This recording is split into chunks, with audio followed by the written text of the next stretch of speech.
Okay, the question for today in this part 3 of the Rise mini-series, is this the ultimate always-on pedal? In order to answer that, I'm going to go through a few different guitars. We're going to use one amp today.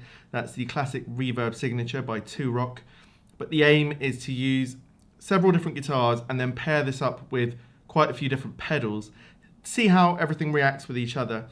And ultimately, once I've turned this on, will I really want to turn it off? That's the question I'm going to answer today.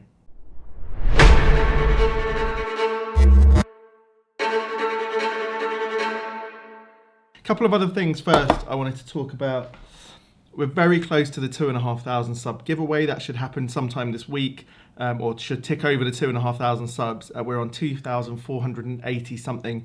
I'm going to do the actual giveaway video early next week, so you've got until then. Subscribe to the channel, comment somewhere, and I'll pick your name out of a hat like I've done with the last couple of giveaways. And then finally, I've got a series of amp comparison videos that I'm going to do over the next couple of months. Those are going to be a Dr. Z Maz 18 versus a Friedman Dirty Shirley. It's going to be my vintage 64 Vibrolux versus a Tone King Sky King. I'm going to do the classic Reverb Signature 2Rock versus the Bloomfield Drive. I think that's one that people would love to see, because when you're purchasing one of those, maybe you've not heard them in comparison.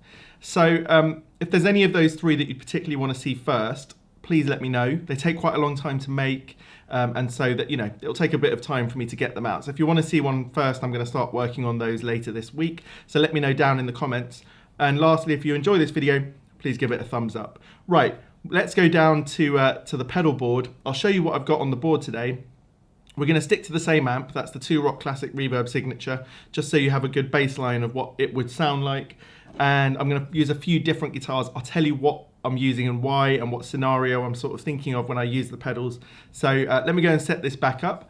I'll be with you in a second. Okay, first of all, we've got a Les Paul type guitar, so I'm going to do a sort of Led Zeppelin type riff. I'm not saying that this is the exact rig I would use for this riff. I'd probably use a different amp and different pedals if I was really going to play this.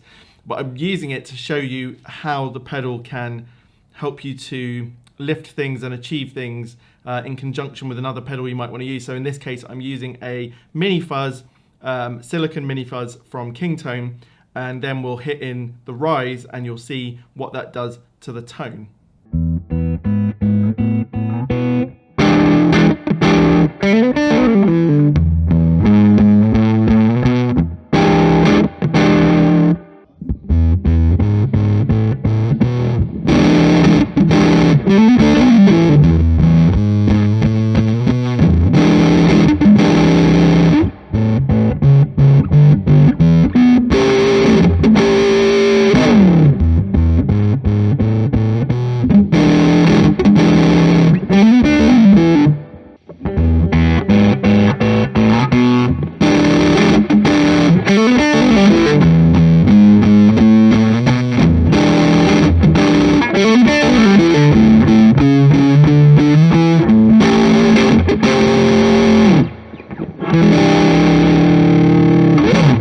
Okay, as I said, this is not the rig I would use if I was going to, for example, be doing like a Led Zeppelin covers night or something like that. But I'm really impressed with this pedal for what it can do in that situation. You heard the amp by itself really wasn't pushing enough for this sort of thing. Then I hit the fuzz in because I wanted to give it that sort of growl, but it was really quite muffled. It was a bit too warm, a bit too much low end. Now I could have dialed back the fuzz pedal quite a lot, but then I wouldn't be pushing enough with this sort of amp. So then I hit the Rise pedal in and everything just gets lifted up. Those lower end, mids, all the frequencies really just get pushed up, and the quality of the sound out of that is fantastic. Again, it's not the best sound I've ever dialed in terms of the amp, and the fuzz pedal definitely could have worked on that a bit more, but I wanted to show you specifically how the Rise pedal can just take whatever you've got really and lift it into a place which is going to be really good in a mix. Let's stick with this guitar and we'll come back with a Strat in a little while to do some fuzz with that, and maybe an ES 355. I want to use the Revival Trem now from Origin Effects. It's another pedal that I love, but it's also one that can sound a little bit muffled and muted, especially if you were in a mix. So let's see what the Rise does with that.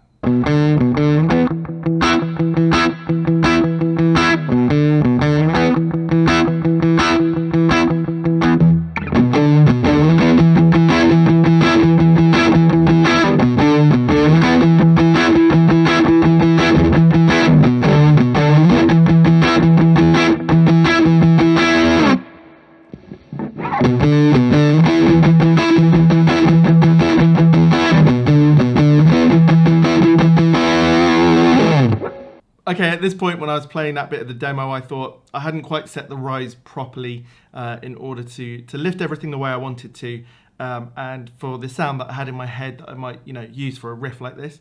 So I just flicked it over from full fat to overdrive, which just takes out even more low end. I think it's not as it doesn't take away as much as the middle setting vintage, which really does push out a lot of those low end notes, but this just sort of tightens it up a little bit. I think it works a lot with the mids and removes a lot of the low end, and let's see what that sounds like.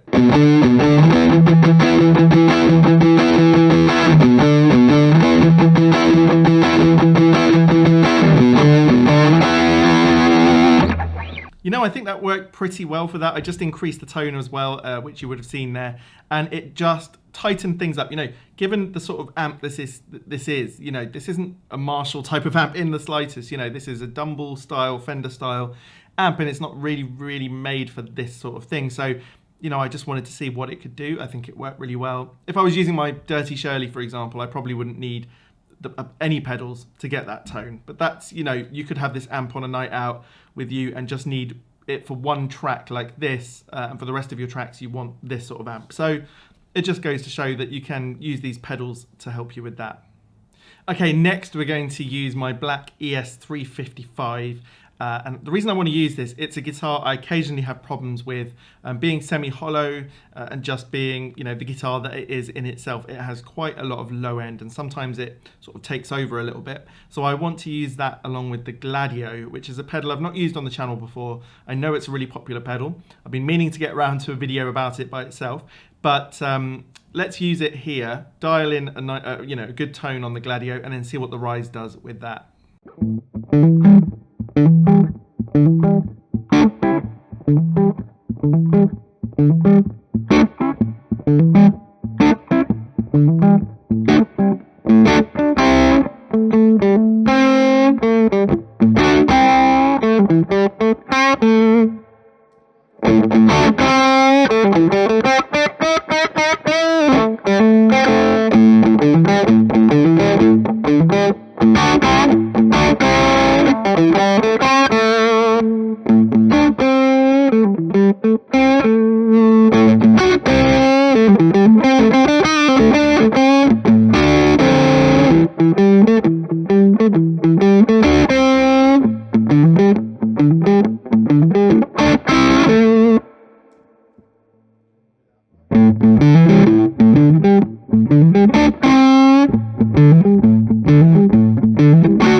Okay, I thought that was pretty interesting actually. When the guitar was in the middle pickup position, there wasn't really an issue with too much low end.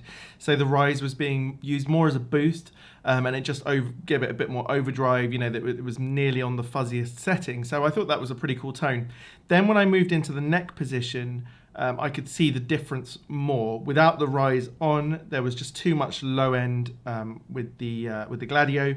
As soon as I hit the Rise again, I got the more sort of high end tone that I was looking for. So in that sense, it can be a really useful tool.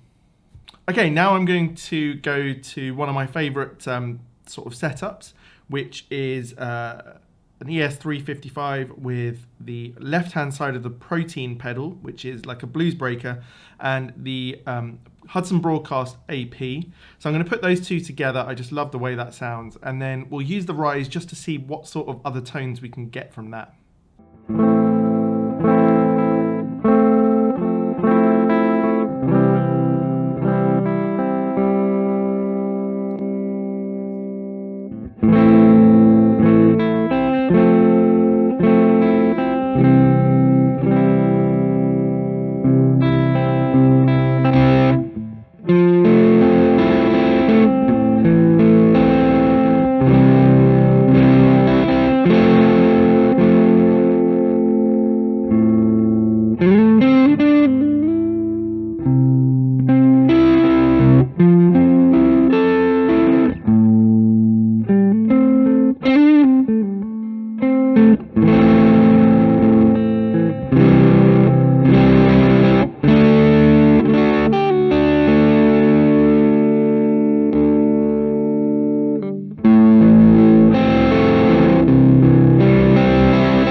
To me, that just adds really beautiful harmonics, a little bit of thickness. There's sort of like this wavy edge to the sound that to me is warm and just really attractive, and I think it adds something to the other two pedals. It lifts everything a little bit, but nothing's extreme. I had the settings all quite, middle-ish.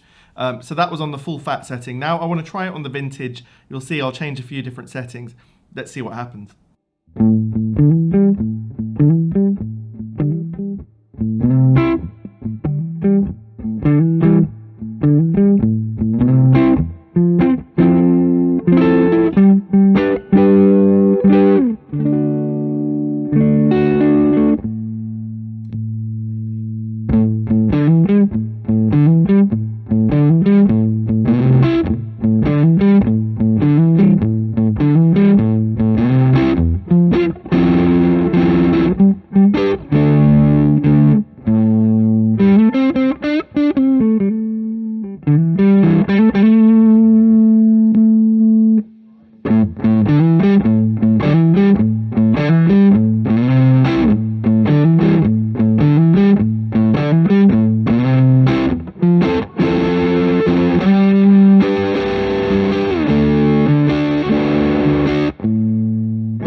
I really quite enjoy this vintage setting. I found it doesn't really work with me for all guitars. It needs a guitar that's got a bit of beef behind it. So these big sort of ES type guitars, probably Les Pauls as well, work really well with it. And it gives me the feeling of almost like those sort of Neil Young tones that I love.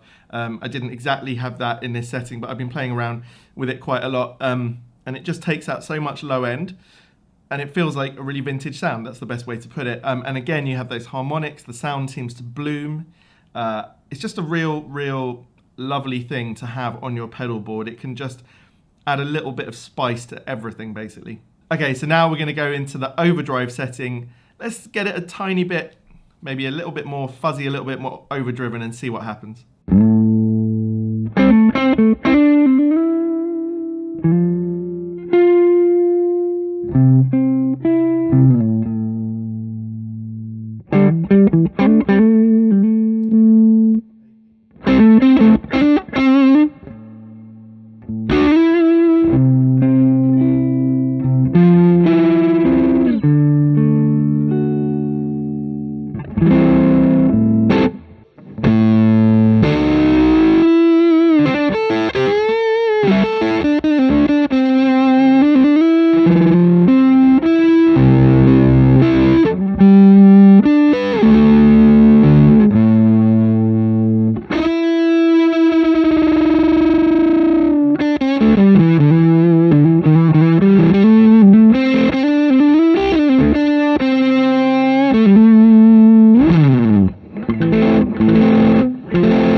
So I put it in overdrive, but I didn't put the clean fuzz knob, really far towards the fuzz, because when I tried that, I did get a bit more of a spitty, fuzzy sound, which I didn't really want. What I wanted was to add the woolly sort of harmonic sides to the notes. Everything with this pedal, as I was saying before, it sort of blooms. It sort of just adds extra.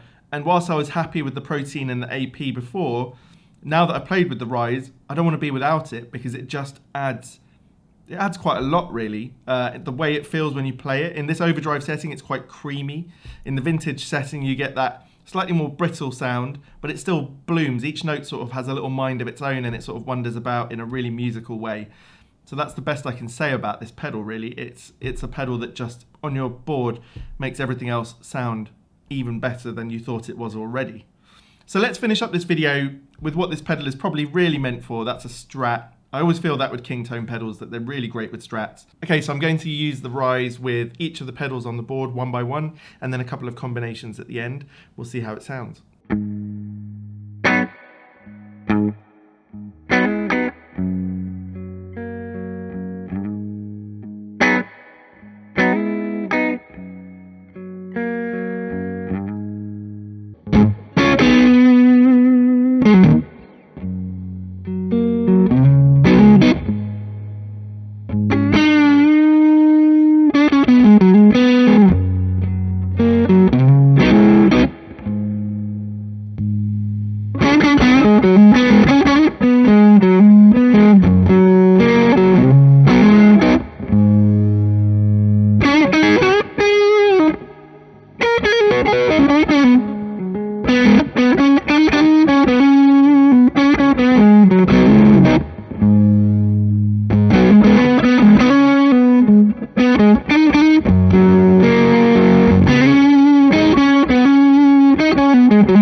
So is the Rise the ultimate always on pedal? I've been on a bit of a journey the last year or so, and I've been through several different always on pedals. At one point I was using a compressor. That was the Origin Effects compressor, which was, it was really good. Somehow over time I started to feel like I didn't want to just use a compressor all the time. So that sort of fell out of favor. Then I got the Austin Pride Fuzz by Drive, and that's got such a lot of personality, that pedal. A really flexible fuzz pedal that can do edge of breakup, it can do full-on fuzz, it can do what sounds like an overdrive, works really well with all my guitars, definitely would always be on my board. But as to whether it's always on, sometimes you don't want to hit that fuzz with something else and everything just goes a bit crazy. So this pedal came along and it's got such good controls, especially the clean to fuzz control, and then the toggle switch make it so flexible. It's so able to fit in with pretty much everything else. So it really could be a great always on pedal, or if not always on, you could team it up with certain pedals that maybe have a bit too much low end, or guitars that have too much low end, amps that have too much low end, or if you're just looking for a particular tone like the vintage setting, for example. So it's obviously down to each person, but I think this is a really good choice as an always on pedal. Certainly up there in terms of all of the things that I've tried. So, you'll see this on the board quite a lot, and you'll see it working with other pedals. So if you're interested in that, then, stick around on the channel, subscribe. The next video is going to be the Nobles ODR1 versus the green side of the Protein pedal, because I always use the blue side of the Protein pedal. I love that, the blues breaker type stuff. But the green side of it is supposed to be like a Nobles ODR1. So we want to test that. What if you've already got a Nobles ODR1 and you've got a blues breaker that you really like? Do you then need to buy the Protein, or is it just not necessary? So we'll find out in that video. I'll see you then.